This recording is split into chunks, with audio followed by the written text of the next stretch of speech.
Estamos chegando com mais um episódio do Gestão Agro, o podcast da Terra Forte Centro de Negócios e da Engenho Comunicação. Hoje aqui comigo, o Rafael Naves. Rafael, bem-vindo. Obrigado, é um prazer, uma honra estar aqui com vocês. E, claro, Dr. Coimbra, hoje marcando presença aqui. Obrigada pela sua presença. Prazer e a honra é toda nossa, Luzene. Espero poder colaborar aí com a ordem dos trabalhos. Gente, o nosso assunto hoje é sobre a holding. E quando a gente fala de gestão, Rafael, gestão no agro, e a gente tem falado muito desse assunto, a gente já se pergunta, né? Holding no agro? Convivendo muito com o Dr. Alex, né? A gente tem se deparado, a gente fez o processo de holding, o Alex contribuiu com o nosso processo de holding e a gente vem, cada dia que se passa, vendo a importância e a consolidação da importância da holding na estrutura do agro, nessa blindagem, nessa estruturação, né? Nem a palavra blindagem não é mais usada, né? Mas essa estruturação, porque cada operação ela traz uma estruturação para isso. Então eu vejo a nossa vida antes e depois da holding, né? Na questão da gestão da nossa empresa, da parte da agropecuária, existe um antes e um depois, é bem claro isso. Para quem está assistindo, há uma peculiaridade muito grande, doutor, quando a gente fala de agronegócio, muitas palavras que vêm do inglês, né? E para quem de repente não conhece o termo, deve se perguntar, né? O que é uma holding? Perfeito, a pergunta é muito boa, Luzene. Holding, ela vem do inglês, é uma expressão que vem do inglês e basicamente quer dizer abraçar. Quando eu abraço, eu também protejo. Então a holding, ela é esse poderoso instrumento, essa poderosa ferramenta de abraçar e proteger famílias, negócios, os filhos, os netos e todas as futuras gerações. Essa é a grande missão da holding. Quando a gente fala de holding, a gente está falando de uma estrutura, de uma operação, que ela é como se fosse feita uma alfaiataria especializada para aquela família, com a finalidade de despertar a melhor versão da família e dos negócios. Porque a pessoa deve valorizar a sua própria história. Se eu não valorizo uma história, quem vai valorizar? Então essa é a importância da holding. É muito aquela coisa de quando a gente fala dessa proteção, desse cuidado, né? É de a gente pensar que não é voltado só para o agro, mas no agro, dentro da peculiaridade da sucessão, isso é muito importante. Importantíssimo, eu digo. Não há muito tempo nós fomos procurados, eu gosto sempre de conversar e trazer alguns casos reais. Há um tempo nós fomos procurados por uma determinada família e nós estávamos fazendo uma análise para os compradores. O valor dessa terra, à época, era avaliado em 40 milhões. O valor real dessa fazenda, valor de mercado, valor atualizado. Agora, essa família fazia aquisição desse imóvel em um inventário. Uma coisa é eu vender um apartamento que tem um valor de, por exemplo, 2 milhões. Outra coisa é eu vender esse apartamento que não tem escritura. Outra coisa é eu vender esse apartamento que está num litígio. Tem pessoas que compram, mas elas estão comprando um objeto que é arriscado. Então elas vão alocar ali, vão aportar, vão colocar só um valor de risco. Elas não vão comprar por 2 milhões, elas não vão escriturar no outro dia. Então, da mesma forma, uma pessoa que compra um imóvel no inventário, ela fala para si mesma, não, estou comprando um imóvel e eu tenho um risco, eu vou comprar e não vou receber de imediato. Então gera um deságio muito grande. Essa venda especificamente, ela foi feita por 11 milhões. De 40 milhões foi feito por 11 milhões. Cai terrivelmente o valor. Demais. E por que isso acontece? Eu tive a oportunidade, trabalhei por 2 anos no Ministério Público, lá no Triângulo Mineiro, lá em Minas Gerais, justamente vinculado à vara de família e sucessão. Então, por 2 anos, o que chegava na minha mesa era justamente divórcios, onde envolvia menores, ou então inventários dos mais diversos casos. Então, existe um risco muito elevado. Então, quando a gente fala de sucessão, a gente fala sempre de proteger os mais próximos, os nossos filhos, as nossas futuras gerações, não é? E a gente começa fazendo o dever de casa. Rafael, a Terra Forte Centro de Negócios hoje tem desde a regularização ambiental, créditos, e tem hoje uma gama de serviços muito grande, e daí a importância de ter tudo aqui dentro para que o produtor venha e encontre tudo de certa forma muito concatenado. tudo isso se conecta. E a holding faz parte junto com o processo da estruturação das propriedades. Sim. A família, né? Qual que é o nosso negócio? Nosso negócio não é licenciar a fazenda, nosso negócio não é emprestar dinheiro, nosso negócio é cuidar da família, cuidar daquela história. A gente fala que não existe o valor maior do que a gente faz é acolher famílias, escutar as histórias de cada um, fazer parte da história de cada um. Isso, para nós, é primordial. E dentro disso tudo, a holding entra num ponto-chave, que é a sucessão. Um momento difícil. A gente está falando da falta do patriarca, da matriarca, mas existe várias coisas que podem acontecer num CPF e bloquear um ano de operação da fazenda. Isso vai gerar vários problemas.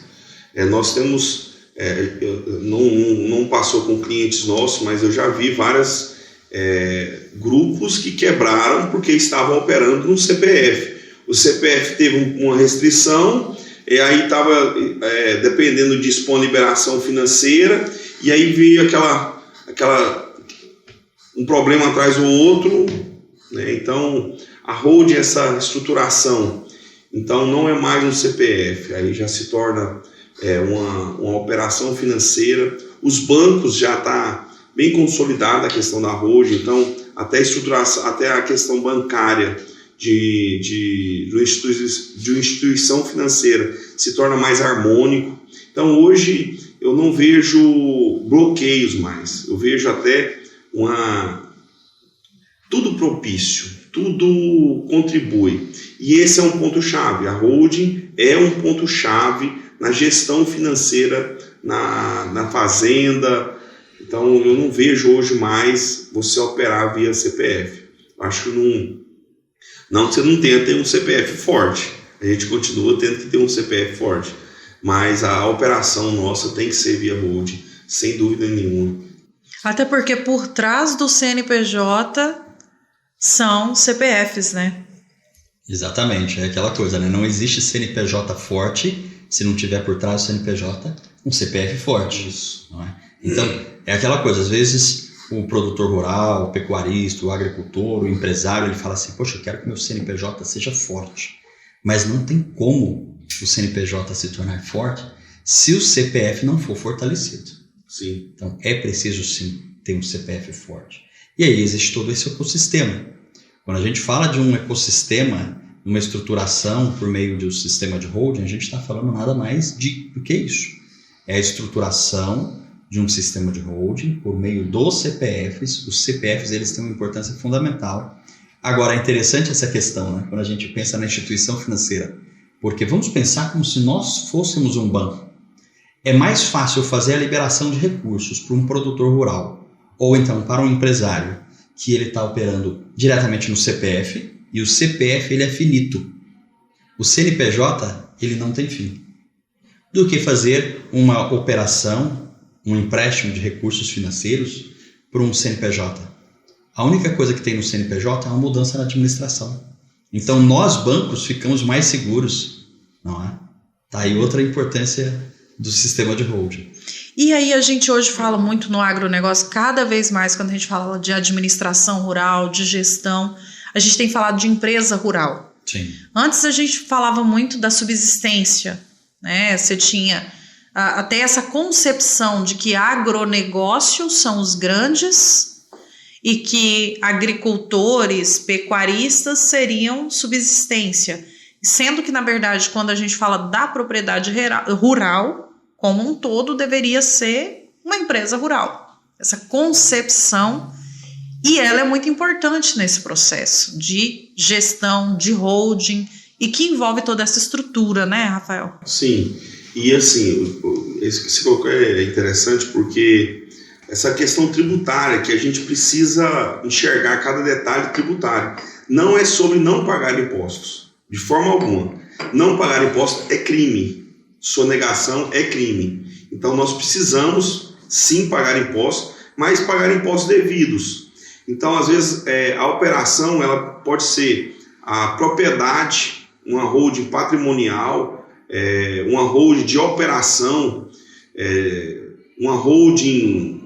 Então, cada formatação, cada família, cada negócio, e não existe, né, doutor Alex, receita de bolo. Eu tenho visto, te acompanhado em todas essas resoluções, não tem receita de bolo, né? Tem cada negócio, você tem uma visão diferente, isso é muito... cada estruturação ela é única. Exatamente, cada estruturação é única. É interessante quando a gente fala, Rafael, sobre o que o sistema de holding pode entregar. Ele entrega uma organização, uma estruturação em toda a família. Ele gera pacificação acima de tudo. Ele consegue gerar economia fiscal real, ele gera economia operacional. Além disso, ele pacifica a família, evita conflitos familiares, evita desfragmentação do modelo de negócio. Porque é interessante quando a gente considera, por exemplo, no agro, a realidade do agro. Uma coisa é eu ter uma unidade operacional, independentemente do tamanho da fazenda ou do negócio. Eu, quando faço um inventário, eu tenho uma dilapidação natural do próprio inventário que pode chegar facilmente a um prejuízo real de 40% do valor que foi inventariado. Que simplesmente você corta ali um pedaço e joga fora, joga no lixo. Quando a gente faz uma estruturação por meio de um sistema de holding, a gente evita, não é, Rafael, esse prejuízo. E a gente consegue segmentar e separar de uma forma muito fácil 4 grandes realidades que quando a gente deixa no CPF, a gente não consegue diferenciar. Primeira realidade. Vamos pensar em 4 círculos que se tocam. Em determinado ponto, todos eles se tocam. Então a gente vai ter ali, por exemplo, a gente vai ter família, que é um círculo da holding. Uma coisa é a estrutura familiar. Outra coisa é um negócio. Outra coisa é a gestão, a administração. Porque uma pessoa pode participar da família, participar do negócio e não participar da gestão. Ou pode participar da gestão e não participar do negócio e participar da família. Olha que interessante, né? Quando a gente começa a considerar, que a gente consegue dividir isso, a gente divide patrimônio, família, negócio e gestão. Se a gente considera exclusivamente o CPF ele é finito. Então, quando ele deixa de existir para fazer a transferência do patrimônio, ainda que exista um inventário, é necessário, ainda que exista um testamento, é necessário fazer um inventário. E quando a gente faz essa estruturação no sistema de holding, a gente entrega economia real na mesa para a família e pacificação e o melhor de tudo. Honra quem deve ser honrado, a história dos fundadores e evita a desfragmentação de todo o patrimônio. Eu quero usar o gancho aqui para até honrar o Dr. Alex nesse ponto. Na família, eu tenho acompanhado o senhor, doutor, e nessa articulação com a família. Então eu tenho visto, porque quando a gente estrutura a holding, essa sensibilidade com cada pessoa da família precisa ter um conhecimento, um tato, uma sensibilidade muito grande. E o senhor tem essa sensibilidade. Eu tenho visto, às vezes, resoluções com famílias com a sua complexidade alta, porque toda família tem sua complexidade. Tem. Algumas altas, outras baixas. Então, eu vi o senhor resolvendo o caso com uma complexidade alta, o ego de cada um, e o senhor tem esse malabarismo perfeito aí. Quero te honrar nesse ponto, porque eu gosto de falar para todos que é sobre isso. Não adianta você tentar organizar tecnicamente, porque não é só isso que vai resolver. Esse malabarismo sentimental e de ego, às vezes a briga da família não é pelo dinheiro. A briga da família é porque o pai ou a mãe um dia deixou tal filho sentar na frente e o outro ficou atrás. Deu o carro, o Fusca vermelho para um e deu um Gol para o outro. Cara, eu acho isso muito engraçado. Não é sobre o valor, é sobre aquele sentimento empenhado ali em uma época. Então, isso, quando vai trabalhar holding, isso pode ser aflorado. E essa habilidade, doutor Alex, ela é fundamental. E parabéns por esses trabalhos que o senhor vem desempenhando. Porque eu falo que a gente não trabalha com prédio, a gente não trabalha com a estruturação em si só. São as pessoas que definem tudo. Então, essa operação, essas pessoas envolvidas, esses CPFs, cada história ali, isso é a arte do negócio. Isso é a arte da gestão e isso é a arte da holding. É isso aí. Obrigado, Rafael, pelas palavras. Eu confesso que eu sou apaixonado em gestão de pessoas, recursos humanos, psicologia. Além da formação em Direito e Ciências Contábeis, temos uma história aí de 20 anos na prática profissional. Passamos pelo Ministério Público lá, então a gente acabou tendo muito contato com situações das mais sensíveis possíveis. Então a gente começa a ficar mais sensível para determinadas situações. Recentemente nós concluímos uma formação na área da psicologia aplicada, não é? Justamente para entender melhor o ser humano. E eu digo assim, nós vivemos por meio de pessoas e para pessoas. Algumas pessoas podem dizer, não, mas eu não vivo para pessoas. Sim, todo mundo vive para pessoas. Se você tem negócios, você vive para pessoas. Você é um solucionador de problemas, de pessoas. Coisas não têm problemas. Pessoas têm problemas e desafios. E a gente tem, além disso, os familiares, que são as pessoas mais queridas nossas. A gente tem que ter essa percepção, essa sensibilidade em relação à organização familiar. Então, se a gente vai começar um trabalho em determinada família, a primeira coisa que a gente tem que fazer é entender qual que é aquela cultura familiar. Quem que é o pai? Como que ele é visto? Quem que é a mãe? Como que ele é visto? Será que existe o efeito amante nessa história? Quando eu digo efeito amante, é forte o nome, né? Mas eu estou falando efeito amante do negócio, tá? Coloco entre aspas. Então, o que é o efeito amante? É o pai, que ele tem um modelo de negócio excelente, ele tem uma empresa, ele é agricultor, ele é pecuarista, ele é industrial, só que por muitas vezes ele deixou a família e não buscou momentos de qualidade com a família. Então, a percepção que a família e os filhos têm do negócio é que aquele negócio é o pior do mundo.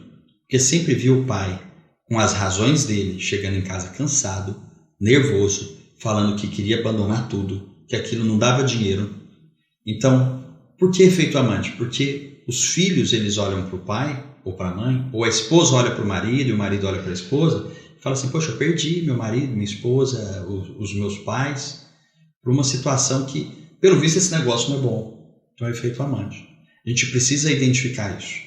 E quando a gente identifica alguns cenários, a gente vai começando a tratar isso com conversas particulares, nós chamamos de entrevistas. São entrevistas que ela tem dupla abordagem. Uma abordagem técnica, que é fundamental, a gente faz um mapeamento para entregar o melhor resultado, mas acima disso, a gente tem que ter uma percepção das pessoas de como que a gente vai promover o melhor encaixe ali das situações. Às vezes, irmãos, aí de repente a esposa de um irmão ganha daquele esposo, do esposo dela, ela ganha um carro muito bom. E a esposa do outro irmão fala assim, mas ela tem um carro tal e eu não tenho. Olha só a seriedade disso. Porque essa é uma semente que cresce. E se isso já não for uma árvore grande demais que cresceu naquela família, e essa é só a ponta do iceberg? O que você colocou é verdade, Rafael. Às vezes um pai, ele viu que um filho, digamos assim, na percepção dele, um filho tinha mais vocação para o campo e levava o filho para o campo.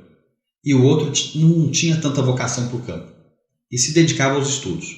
Aquele que vai para o campo fica com raiva do que ficava em casa estudando, porque falava, meu pai está prestigiando meu irmão que está em casa estudando. E aquele que estava em casa estudando fala, não, meu pai estava prestigiando meu irmão, porque levava ele para o campo e eu queria estar com meu pai. Olha só a seriedade disso. Quando a gente tem essa sensibilidade, a gente consegue equalizar isso da melhor forma possível. Porque se não tiver esse tato, a gente com certeza vai ter ruídos. Nós chamamos, é uma expressão técnica, ruídos familiares. São aqueles pontos de atenção que a gente tem que abordar diretamente e promover uma aproximação. Porque não adianta a gente ter uma estrutura técnica linda, maravilhosa, e eu crio uma estrutura que realmente vai proteger a família e o negócio, vai tornar aquele negócio virtuoso, no melhor dos sentidos, muito produtivo, muito mais produtivo do que é, e eu crio, na verdade, um muro e a família vai ficar digladiando lá dentro, brigando. O que a gente quer não é isso. A gente quer criar um sistema de segurança, mas que a família tenha paz, harmonia. É interessante, Rafael, já ouvi, doutor Rafael, falar que o sagrado é o financeiro.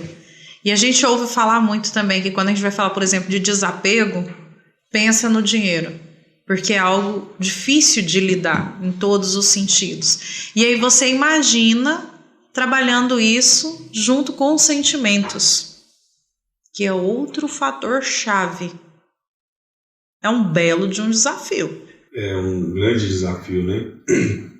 Então essa parte do tato, dessa sensibilidade, ela precisa ter muita técnica, ter muito tato, muito sentimento, muito feeling. E nisso acho que o Dr. Alex me surpreende a cada resolução, a cada trabalho de holding desenvolvido, porque é fundamental. Porque a gente fala, mas você coloca o sagrado, quer dizer que o sagrado é o dinheiro? Não. Mas uma família, ela começa a deixar de ter alguns transtornos depois que você paga todas as contas, né? Então você pagou as contas, você foi no restaurante com a família, a coisa começa a mudar, querendo ou não. Então, querendo ou não, todos querem usufruir, até vamos colocar o socialismo, o cara fala disso com um iPhone, ele fala disso com a conta bancária, ele fala disso querendo ganhar dinheiro. Então, é uma hipocrisia às vezes a gente falar do sagrado sem pensar que a gente tem que ter uma saúde financeira, sim. Isso é fundamental, isso é necessário. Então a família, ela precisa ter uma saúde financeira muito estruturada. E a holding traz isso, uma saúde financeira estruturada, porque mesmo com a falta, mesmo com um problema, mesmo com um bloqueio de um CPF, o processo produtivo continua rodando. Porque imagina um transtorno se você deixa de trabalhar um ano. Se você perde um ano safra, um ano da pecuária, um ano da cria, um ano da soja, um ano da produção agrícola. Um ciclo que seja dentro da safra já é prejuízo. Gente, isso é complexo isso. Às vezes a gente fala do agro não para, né? E por que ele não para?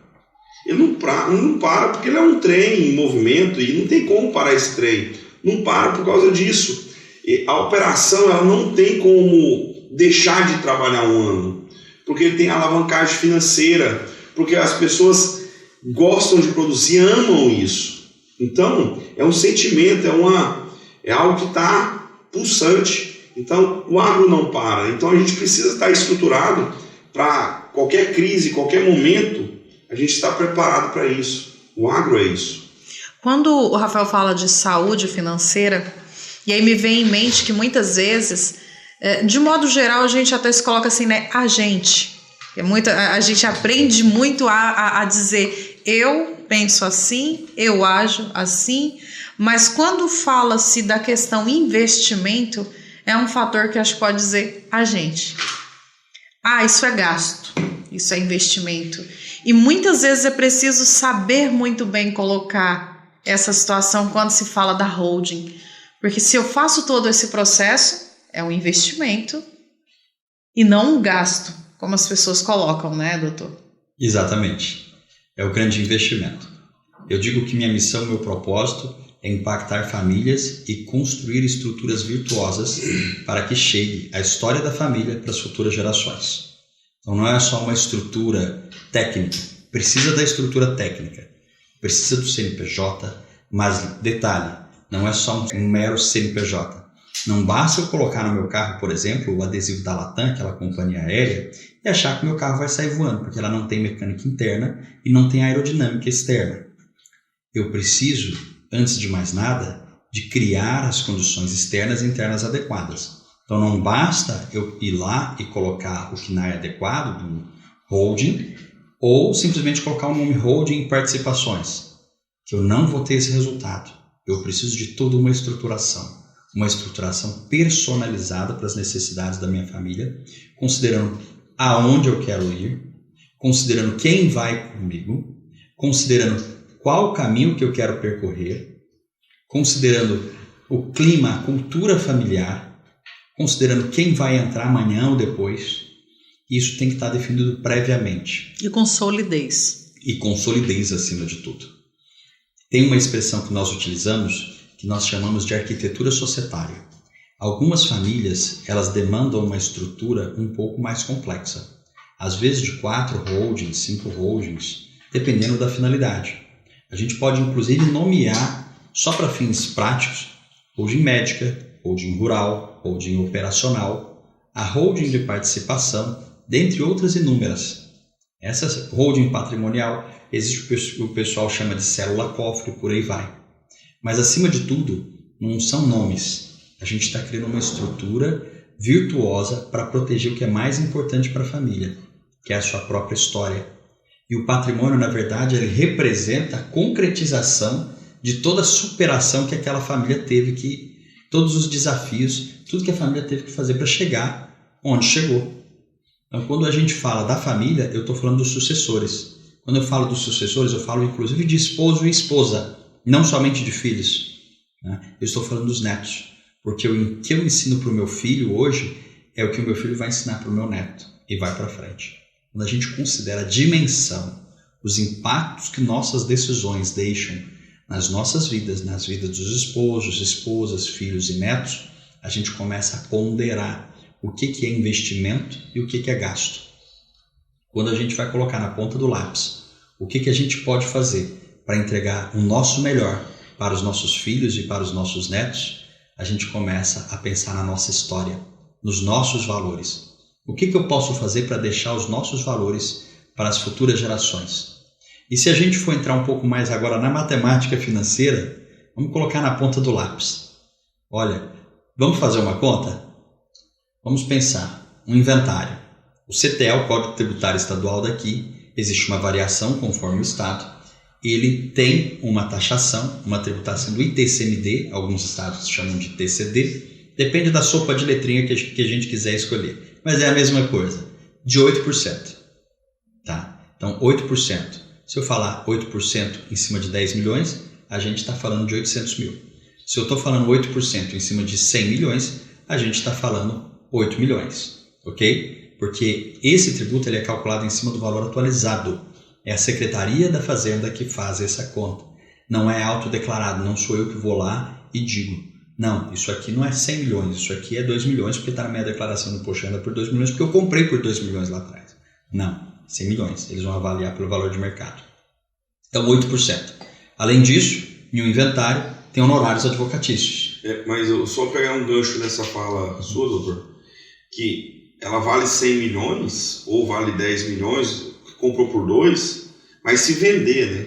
Então quer dizer que se a família vender aquele imóvel, ela absorve aquela valorização. Mas e se a família não quer vender o imóvel? Ela não consegue absorver a valorização. Exatamente. Né? Isso é muito importante.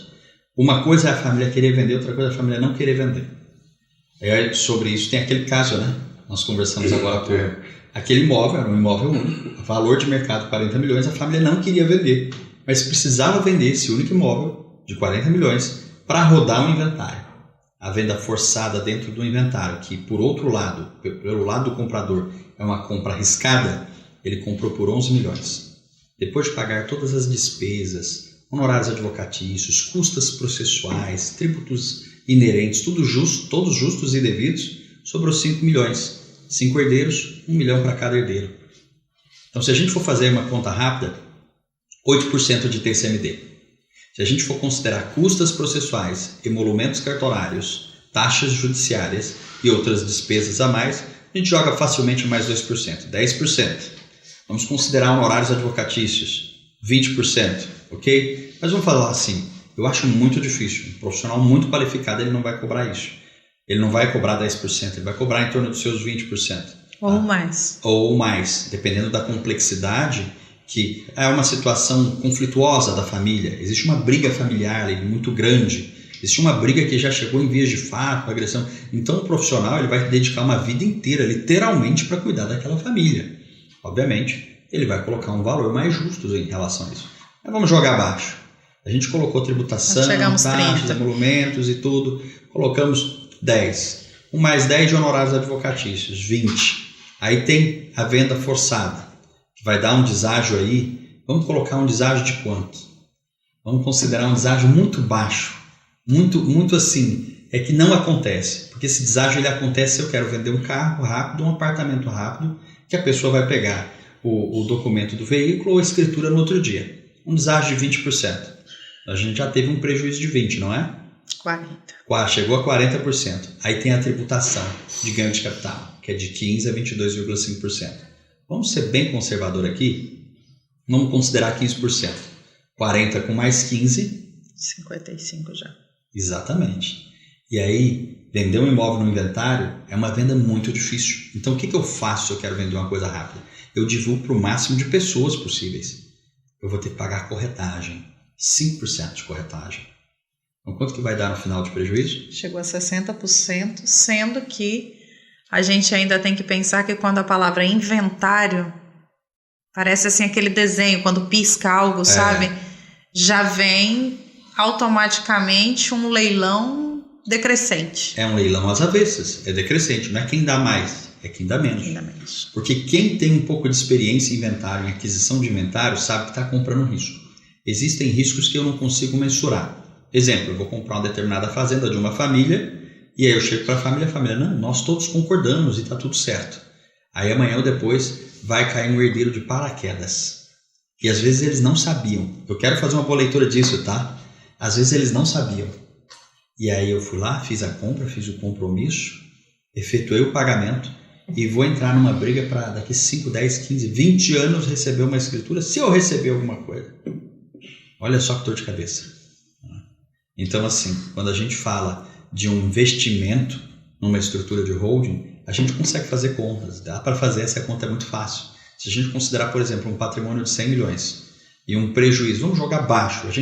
Nós acabamos de fazer as contas aqui, mas vamos jogar baixo. Um prejuízo de 40 milhões, a gente está falando de 60 milhões que sobra.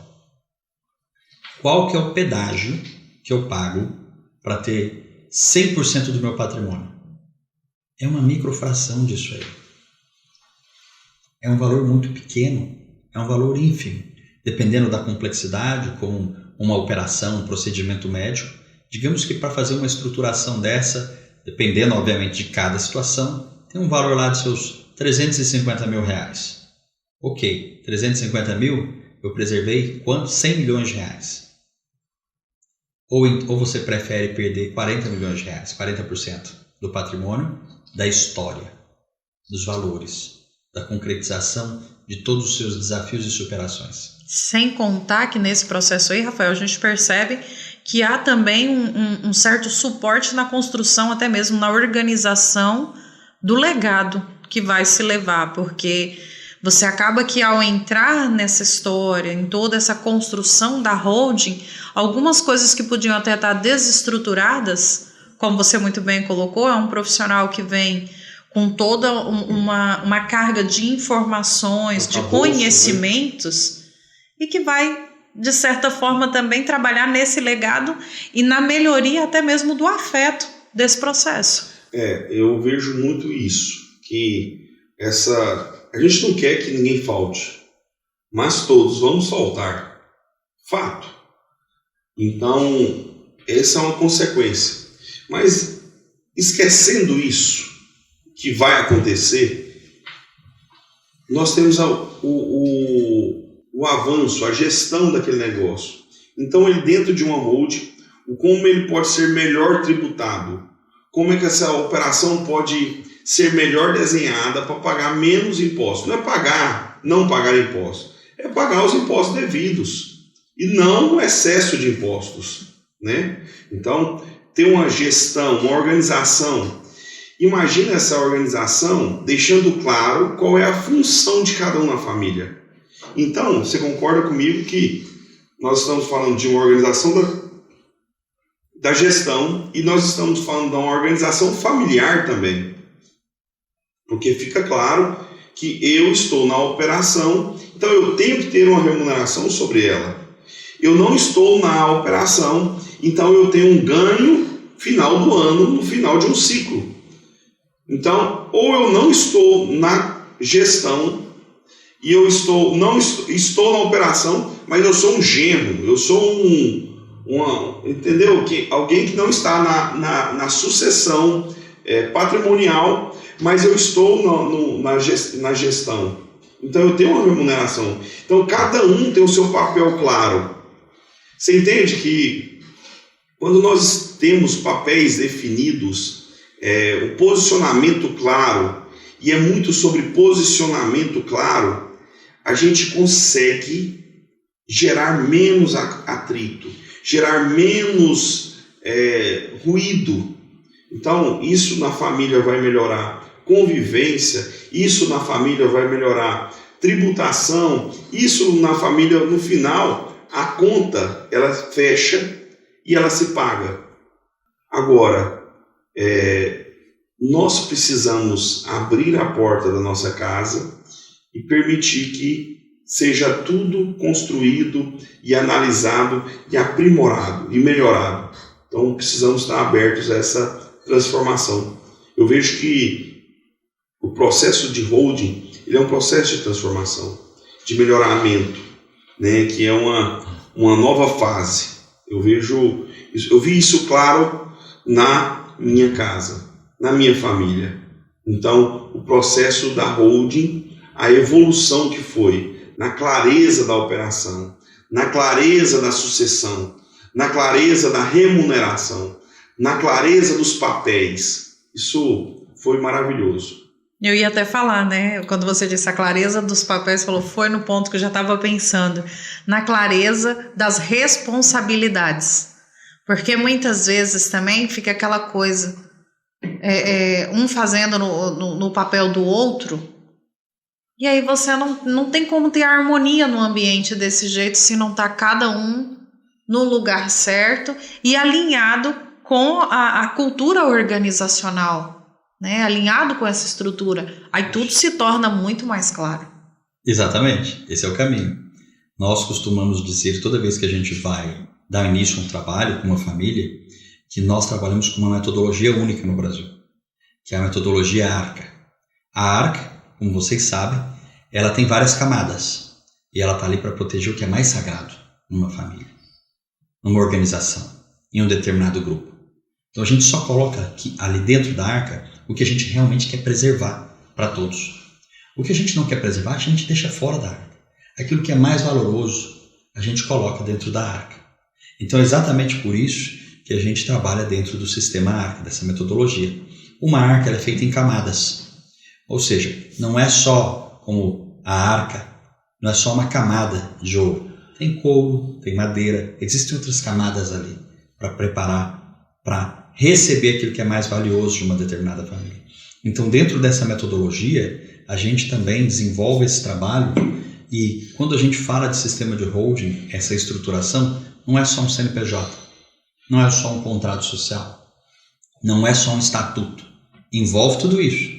Mas entra governança, entra compliance, entra equalização fiscal e financeira, entra, acima de tudo, um estudo do clima organizacional da família e o desenho do protocolo familiar.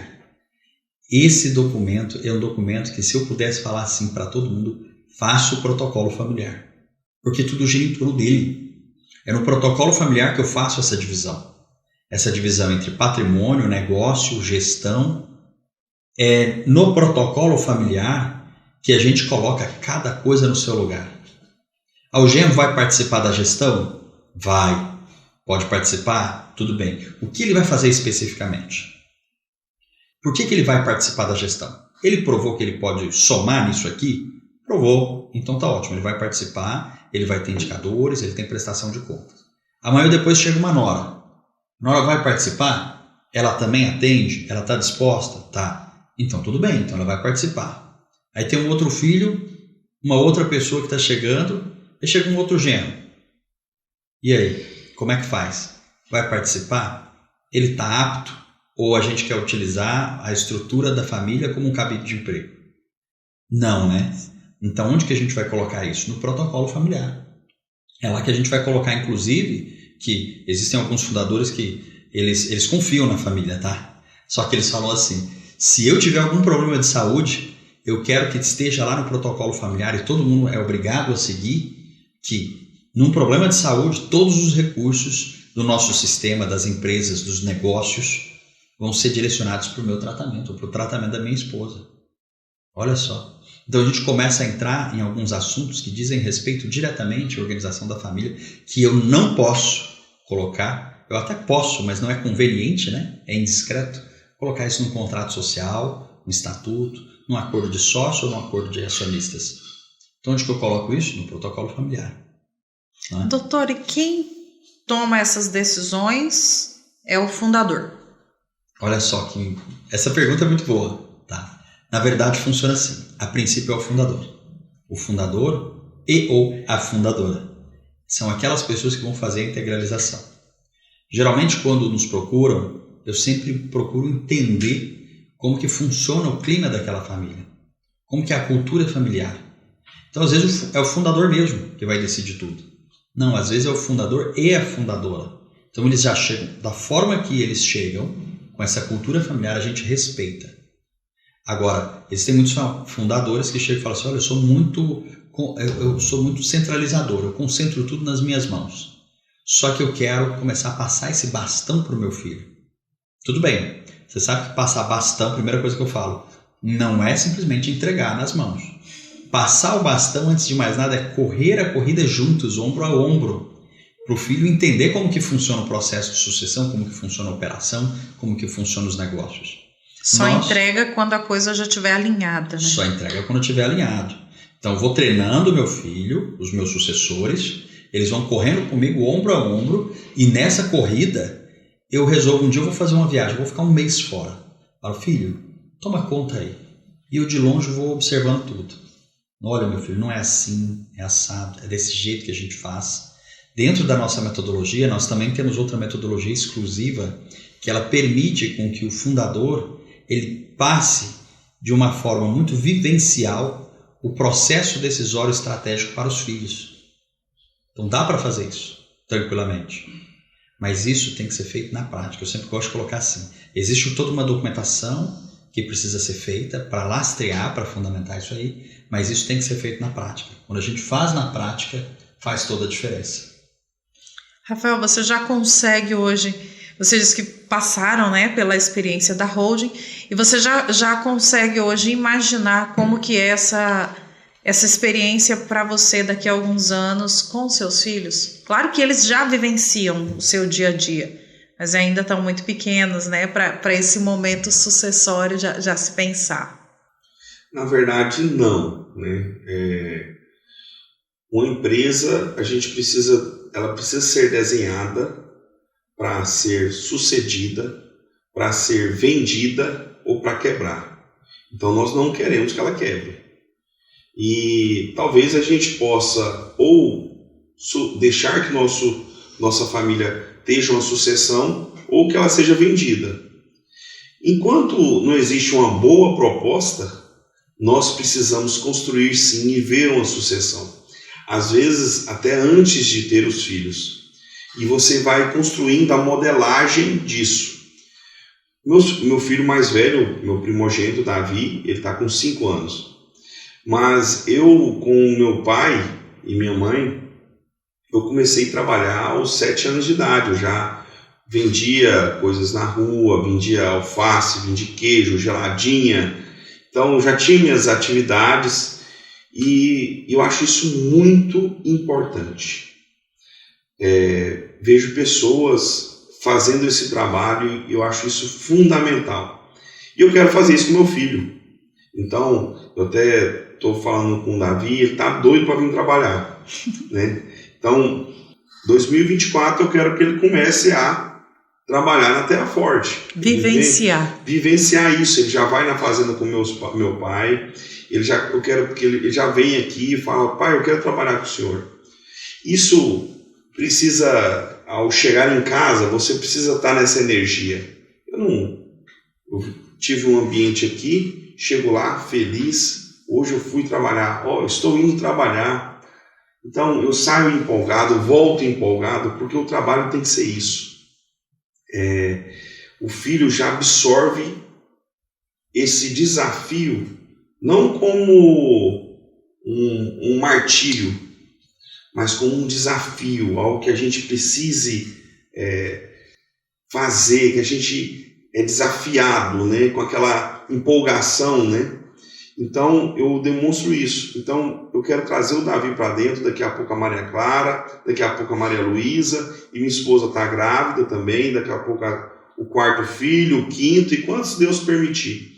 Então a gente precisa, construindo na casa da gente, no nosso lar, essa energia com os filhos, mostrando a continuidade, mostrando como funciona. Porque, igual o Dr. Alex falou, a corrida do bastão, ela não é uma entrega num ponto. Na verdade, ela é um período correndo junto. E aí, quando chegou naquela marca, que você viu o equilíbrio ali, e que ele está correndo igual a você desacelera. Ele pega o bastão e você desacelera. Então, aquilo é fundamental, né? O exemplo aí é esse. E na prática tem que ser assim. Então, o Davi, vou colocar o exemplo aqui do meu filho, o Davi, ele tem que correr do meu lado e ele não vai me alcançar agora. Mas e amanhã? Mas ele tem que ter preparo, né? Exato. Preparo, ele tem que ter fôlego, ele tem que entender como funciona, não é, Rafael? Eu vejo que você já faz esse trabalho com ele. Isso é muito bonito, porque é isso que faz a diferença. Ele vê a importância do trabalho como um mecanismo que dignifica a família. Olha que importante. Eu vejo esse cuidado que você tem. Diferentemente acontece quando às vezes um pai ou uma mãe chega cansada e às vezes por uma situação da vida não aprendeu de outra forma, chega de uma forma tensa, chateada em casa e aí desconta tudo nos filhos. E não, o filho, quando o pai chega, leva o filho, é presente na vida do filho, o filho ele é levado pela situação, ele quer trabalhar, ele desenvolve uma paixão pelo negócio. E é isso que a gente precisa hoje. Pessoas apaixonadas no que fazem. Não fazer só por fazer. Não só mais do mesmo. Mas é fazer a diferença. Muitas vezes no agronegócio a gente escuta muito a aversão à sucessão com o ponto de vista do trabalho duro, da dificuldade, do desafio que se passa. E por mais que o filho às vezes veja aquilo como um ambiente legal, como se perguntasse, pai, você é feliz? Né? Exatamente. Não, eu sou feliz, mas por que você não quer isso para mim? Não, porque isso aqui é muito duro, é muito difícil. E na verdade é preciso desconstruir essa realidade para que se consiga até mesmo inspirar. Não é necessário que o pai advogado, o filho advogado, o pai produtor, o filho produtor, mas se ele entende ali no universo do pai a felicidade, a realização profissional, onde quer que seja que ele vá ter a vocação, ele também vai ser uma pessoa realizada e feliz. E isso tem a ver com a holding, não tem, doutor? Isso tem tudo a ver com a holding, com esse sistema de governança, de compliance, de planejamento sucessório. Quando a gente fala num filho seguir o trabalho dos pais, ele está honrando os pais. Existem várias formas. O que eu não estou dizendo é que aquele filho que não seguiu o caminho dos pais não esteja honrando os pais. Mas olha que coisa bonita, quando o filho ele continua o que os seus pais faziam e faz isso com gosto. Quando a gente fala de um sistema de holding, o como que a holding pode auxiliar nessa jornada é muito simples. Vamos fazer uma conta simples. Meu pai deixou um bolo aqui na mesa. É um presente para mim. Presente assim, não é dado. É claro que é um direito do pai, mas o filho também, quando tem essa família que já caminha junto, o filho ajudou a construir aquele bolo, não é? Agora, eu vou pegar 40% a 50% desse bolo, jogar no lixo e ficar com o restante? Eu fragmentei, eu perdi, eu joguei fora. E se eu quero honrar a história da família, mais um motivo para eu falar, poxa, esse sistema de holding ele pode ajudar muito na continuidade da história da nossa família. E isso faz toda a diferença. Faz toda a diferença porque a gente está honrando a nossa própria história, honrando a história da família. Eu sempre costumo dizer que o sistema de hold ele não é só sobre sucessão. Nós temos sido muito procurados por conta disso, essa vantagem de sucessão. Mas ele também ajuda na gestão, que é fundamental. Eu crio núcleos de gestão específicos e, além disso, ele ajuda na proteção. Eu crio camadas de proteção poderosíssimas. Eu estou falando daquilo que realmente tem previsão legal, é legítimo, é correto, é honesto. Então, eu crio núcleos protegidos de atuação de trabalhos. Eu crio, dependendo da estruturação do sistema de hold, uma arquitetura societária que eu vou proteger, às vezes, a minha rede de farmácias, que tem determinado risco, do meu frigorífico, para que uma não respingue na outra, um problema um não respingue no outro, e eu vou proteger o patrimônio, as minhas fazendas. E, ao mesmo tempo, eu vou estar operacionalizando o meu negócio, as minhas fazendas, a pecuária, a agricultura, de uma outra forma. Eu vou estar protegendo aqueles imóveis que eu quero alugar. Eu vou estar tendo uma tributação bem menor. E aqueles imóveis que vão ser objeto de venda, eu tenho uma outra estrutura. Eu vou gerar uma economia de 50% de tributos na hora da venda. Quando a gente coloca tudo isso na ponta do lápis, faz muito sentido. Uma coisa que eu gosto de sempre dizer, é um exemplo. Uma vez eu fui chamado lá em Goiás, estava lá, na terra do pão de queijo, né? Pão de queijo também é Minas, também gosta. Aí na terra do Pequi, pronto, estava lá. E aí tinha um senhor numa cidade do interior, lá de Goiás, muito conhecida, e ele falou assim, eu quero que você me atenda no barbeiro. Ele tinha acabado de receber uma herança, um valor bem expressivo, e ele queria que eu atendesse ele no barbeiro. E eu estava com a barba grande, ele falou, você também precisa fazer um talento, vamos lá. Vamos. Comecei a conversar com ele, e aí nessa conversa ele se abriu. Ele não é político, mas é uma pessoa que conhece e decide muitas coisas importantes. Ele é procurado pelo seu conhecimento, pela sua sabedoria. E nessa conversa, a gente conversando sobre valores expressivos, sobre muitas questões relevantes, e tinha um senhor ao meu lado. Esse senhor, quando ele escutou a minha conversa, ele falou, mas isso existe tem quanto tempo? Eu falei, tem muito tempo. Tem mais de seus 20 anos que isso existe. Eu não sabia disso. Seu doutor, você sabia que aquela casa que você está vendo ali na esquina era do meu pai e da minha mãe? Olha só. E meu pai e minha mãe faleceram. Já tem uns seus 8, 9 anos. Aquela é uma casa de esquina. E eu pude observar que na parte de baixo era só comércio alugado. Inclusive para empresas conhecidas. E no primeiro andar era a casa dos pais dele, que ele falou, meus pais moravam no primeiro andar e eu e meu irmão morávamos no segundo andar. Então a gente recebia aluguéis, cuidava dos meus pais e eu e meu irmão morávamos no segundo andar. Valor aproximado à época, pelo que ele me falou, de 1.300.000.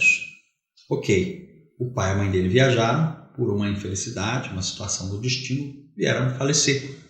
Foi necessário abrir um inventário, foi necessário fazer uma venda forçada, foi necessário pagar o ITCMD, honorários advocatícios, ganho de capital na venda, foi necessário pagar taxas judiciais, emolumentos cartorários, custas processuais, corretor, sobrou para os irmãos R$250 mil, de 1.300.000, dividido para os dois, R$125 mil. O que eles fizeram com isso? Cada um comprou uma casa afastada, na periferia, e eles vivem ali no centro porque eles trabalham por ali. E toda vez que eles passam ali, eles pensam nos momentos que eles viveram com os pais. Cultivam uma dor. Exatamente, cultivam uma dor. E poderia ter sido evitado. Então, quando a gente fala de continuidade dos negócios, a gente está falando de entregar e manter a história, preservar a história da família. Isso é importante. Muito importante.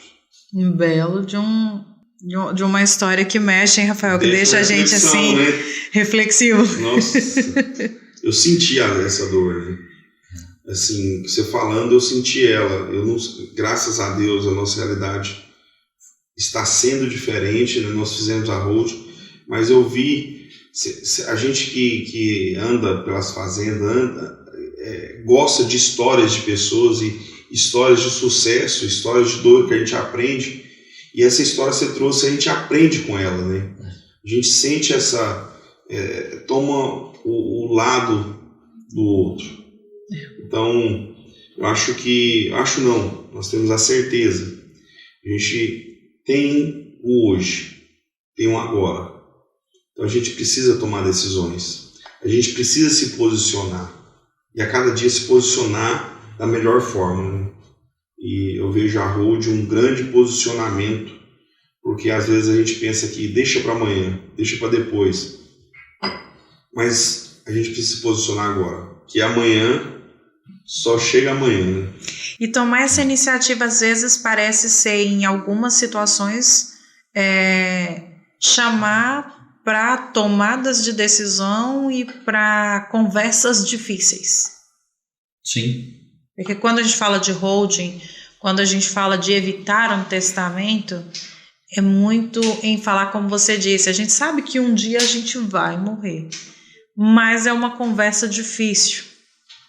Eu digo assim, existe um momento oportuno para tudo. Existe aquele conceito de Cronos e Kairos. Cronos é o nosso tempo, Kairos é o momento oportuno, não é? Não existe nada mais democrático que um tempo. A única certeza que a gente tem é desse tempo de agora, a gente não sabe o dia de amanhã. É sensível quando a gente pensa na própria finitude, porque isso machuca. Mas olha que interessante, nós estamos vendo um movimento, e são estudos que são feitos, de pais e mães que estão fazendo a sucessão à brasileira. Em que sentido? Eles vão lá, eles compram um imóvel no nome do filho. Dá para fazer? Dá para fazer, tudo bem. Só que quando eu compro um imóvel no nome do filho, eu dependo do meu filho. E eu não sei com quem meu filho vai se casar amanhã ou depois. Eu comprei o nome do meu filho, eu não consigo colocar usufruto. Tem algumas pessoas, faz uma doação. Tudo bem, dá para fazer também uma doação. Mas aí você vai precisar marcar de usufruto. Mas se você marcar de usufruto, significa que tudo que você for fazer, amanhã ou depois, na sua fazenda, na sua empresa, nos seus apartamentos, seja o que for, você vai precisar da assinatura do filho. E se você fez a doação, já era. Você não é mais proprietário. Você tem um uso e pode colher os frutos, alugar, por exemplo. Mas ele não é mais seu. E se amanhã ou depois o seu filho se casar com uma pessoa, você vai precisar da assinatura do seu filho, dependendo do que você for fazer, e dessa pessoa. Você fica vendido na situação. Quando a gente vê muitos pais, que isso estatisticamente já está aumentando, eles já estão fazendo doação para os filhos, então a gente vê que a sociedade já está mais madura para esse assunto. Agora, madura quanto? Porque se eu faço uma doação, eu fico vendido na situação. Dentro de um sistema de holding, eu consigo criar esse mesmo mecanismo com mais segurança. Eu faço uma transferência para os meus filhos, mas eu continuo comprando, vendendo, alugando, recebendo arrendamento. Eu não preciso da assinatura dos meus filhos, porque eu sou administrador pleno do sistema que eu construí. E se amanhã ou depois o meu filho resolver bater na mesa, falar grosso, opa, eu que mando aqui. Eu falo, opa, não mais, e eu puxo tudo para trás. É verdade. Agora, se eu faço por meio de uma doação ou de compra e venda, eu não consigo puxar para trás. Está no nome dele. Já era. É um abraço. Metaforicamente, se matou, né? Exatamente. A pessoa se mata do ponto de vista econômico, em termos de gestão, de administração. Sentimento. Exatamente. Ela teve uma morte civil ali. Ela não consegue mais decidir sobre si mesma. E continua o risco do CPF, né? E continua o risco do CPF. Exatamente. Teve uma vez um pessoal lá de Goiânia que nos procurou. E esse pessoal estava com a seguinte situação. O pai ele tinha feito uma doação para o filho. Um lote lá numa região muito boa, próximo a Vaca Brava. E uma determinada empresa queria, uma construtora, queria adquirir para construir um empreendimento lá, um prédio muito bom. E o filho, ele tinha se casado. Estava num processo de divórcio. Não tinha saído a homologação judicial. Tinha sido feito de forma amigável. Depois de muita dor de cabeça, tinha sido feito de forma amigável ao final. E eles apresentaram a partilha, mas estava pendente de homologação judicial, ou seja, estava pendente do juiz ir lá e assinar e fechar isso. Obviamente a construtora falou assim, olha, você é casado, então, em que pese existir um processo de divórcio aqui, como está pendente de decisão judicial, você consta como casado e eu quero que sua esposa assine. Aí ele falou, não, mas eu já fiz a partilha. Não, mas não saiu a decisão. Não, tá tudo bem, então você vai fazer o seguinte, vai lá, leva para ela assinar e depois o que você vai fazer? Traz para mim. Ele foi lá, levou. Aí ela falou, não, tudo bem, você vai ficar com 4 apartamentos? Eu quero 2. Aí ele falou, não, mas você vai ficar com a fazenda tal, você ficou com o carro tal, você ficou com o rancho tal. Não tem problema, você vai ficar com 4 e dá 2 que eu assino. Resultado prático. Ele perdeu o momento oportuno para o quê? Para fechar o negócio. A construtora, ela já estava anunciando esse prédio. Já estava começando a fazer material, rodando. Então o que ela preferiu fazer? Comprou a casa ao lado, 2 casas ao lado, e demoliu para construir. Ele ficou com aquele lote viúvo, sabe? Aquele terreno, aquele lote, aquela casa viúva, que não tem valor nenhum. Por que não tem valor? Você está cercada de prédios, você não tem sol, você não tem intimidade, você não tem privacidade. Ninguém quer comprar um imóvel desse. Então ele perdeu 4 apartamentos de altíssimo padrão para ficar com um imóvel que perdeu o seu valor. Por quê? Porque foi feito uma doação do pai para o filho estava casado, precisava fazer um negócio e dependia da assinatura da então esposa dele. E se o filho vem a faltar primeiro? Infelizmente isso pode acontecer. Pode acontecer. Somos vivos e somos mortais, né? Então, eu não vejo outro caminho. Não sobre que a hold mas é porque ela soluciona, ela estrutura todos os caminhos que o empreendimento segue. Exatamente. Então, é sobre isso. Né? A hold, ela pavimenta o caminho da harmonia da família, Isso. da perenidade, da continuidade dos negócios. Ou seja, ela é um sistema virtuoso de proteção, de harmonia familiar, evita a fragmentação do negócio e gera economia real, coloca na mesa isso para a família.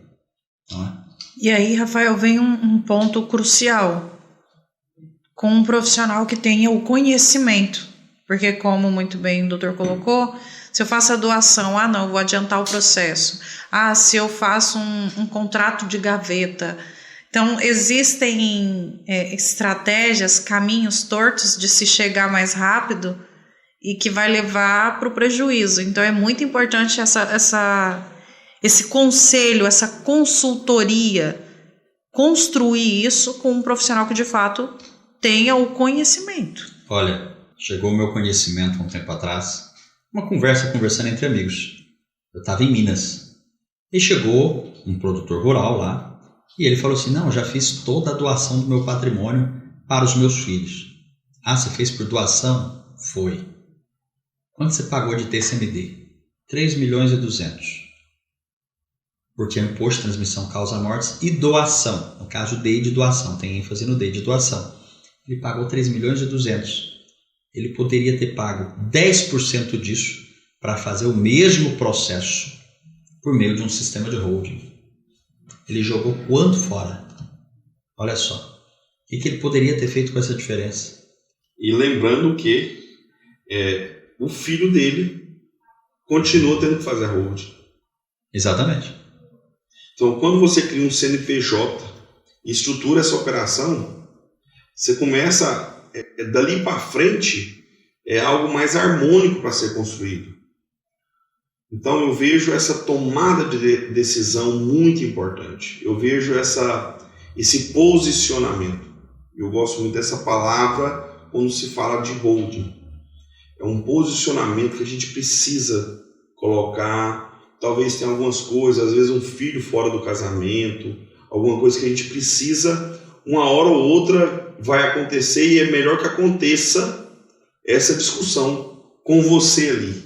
Exatamente, você com as rédeas na mão. Isso. Você controlando o que vai ser feito. Eu acho que a melhor forma da gente ter controle sobre o futuro é planejar o agora.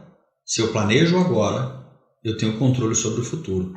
Se eu não fizer isso, eu estou deixando ao léu. O que pode acontecer comigo, com os meus filhos? Não dá para pegar atalho, né? O caminho é incerto. Exatamente. O bastão, ele não pode ser jogado, ele não pode ser transferido no leito de morte, ele tem o time perfeito quando você entrega para sua família. Então, isso é fundamental.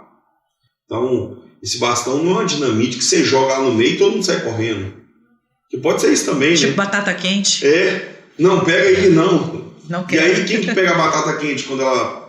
É o advogado. Exato. O doutor tá aqui, mas se você não tiver uma pessoa do lado importante que tem entenda esse valor. Entende? Quantas famílias deixaram-se dilapidar por falta de uma decisão, de um posicionamento. Então eu acho que a palavra, até eu gosto de usar essa palavra quando falo de holding.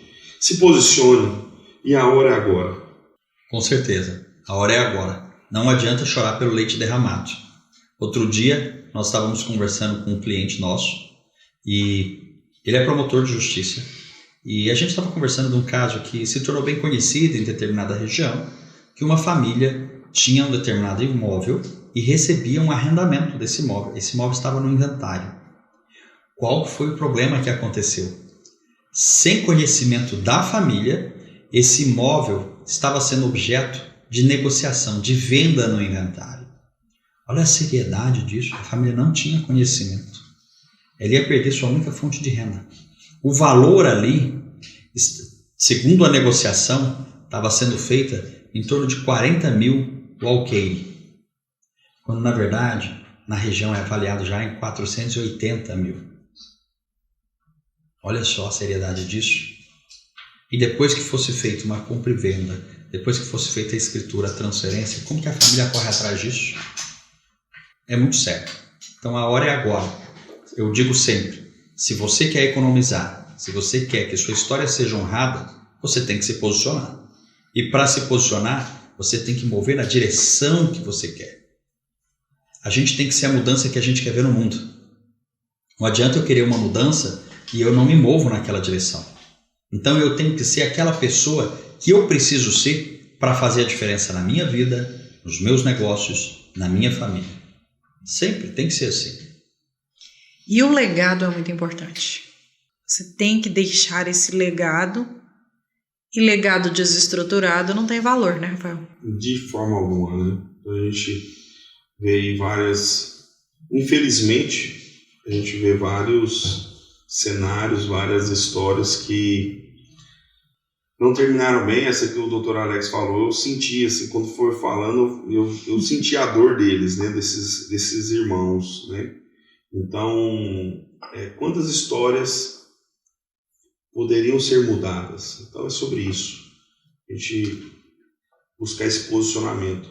Então, dentro do ecossistema Terra Forte, isso é muito importante para a gente. A história, o legado, isso precisa ser cultivado, isso precisa ser mantido, isso precisa continuar. E como que ele não é interrompido? O CPF pode ser interrompido, o CNPJ não. Doutor, para a gente deixar uma última mensagem, tem uma experiência de holding bem sucedida para a gente ir também com uma boa reflexão para casa? Tem sim. Há um tempo atrás nós fomos procurados por uma família. Existia uma pessoa que estava numa situação de saúde muito delicada. Essa pessoa, ela já estava no hospital, estava plenamente lúcida, estava tudo certo. E são duas reflexões. Tá? E quando nós fomos procurados, nós demos todas as orientações. E a família ali acabou. A família, geralmente, nessas situações, ela não gosta de pensar no pior cenário. E o que aconteceu? A família não tomou os cuidados devidos. E quando não tomou os cuidados devidos, aconteceu o pior cenário. E aí teve que abrir inventário. Foi uma situação muito desgastante. Agora, coincidência ou não, logo depois, chegou uma outra família para a gente, numa situação muito parecida. Nós demos todos os encaminhamentos. A pessoa que estava numa situação de saúde delicada melhorou, está tudo bem, só que acima de tudo, hoje essa pessoa é um vovô muito coruja e toda a família está protegida.